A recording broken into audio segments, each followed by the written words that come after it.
In today's video, I'm going to teach you how to integrate Klaviyo with Facebook. If you find this useful, consider subscribing and liking the video.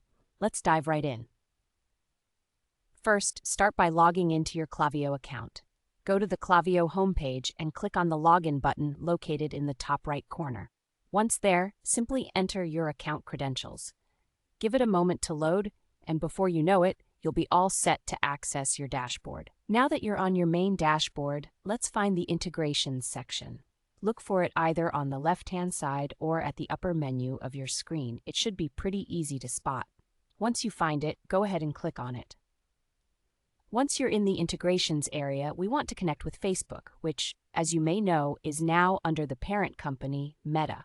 So what you need to do is click on the Add Integrations button.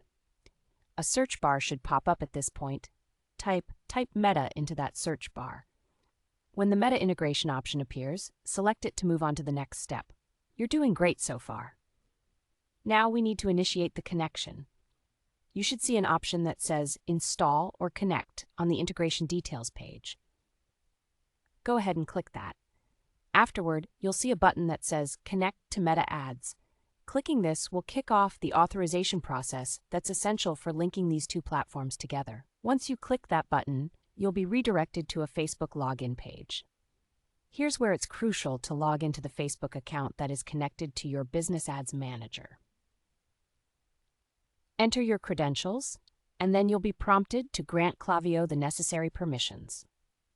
These might include ad management and page engagement permissions, which allow the two platforms to sync data seamlessly. Take your time with this step and make sure you grant all the requested permissions. After you authorize Klaviyo on Facebook, you'll be sent back to the Klaviyo interface. If you're managing multiple Facebook ad accounts, keep an eye out for a list of those accounts. Here you'll need to select the correct ad account that you want to link with Klaviyo. Make sure to choose wisely, as this will finalize the link for your specific advertising needs. Once you've selected the ad account, you're almost done. The final step is to confirm the integration. Follow any remaining prompts that you might see on your screen. Finally, you should now see Facebook, referred to as Meta, listed as an active and connected integration in your Klaviyo account. And that's it. You've successfully integrated Klaviyo with Facebook, allowing you to streamline your marketing efforts. Remember, this integration will enable you to harness powerful, data-driven marketing strategies to engage with your audience more effectively. If you like this tutorial, don't forget to subscribe and hit that like button.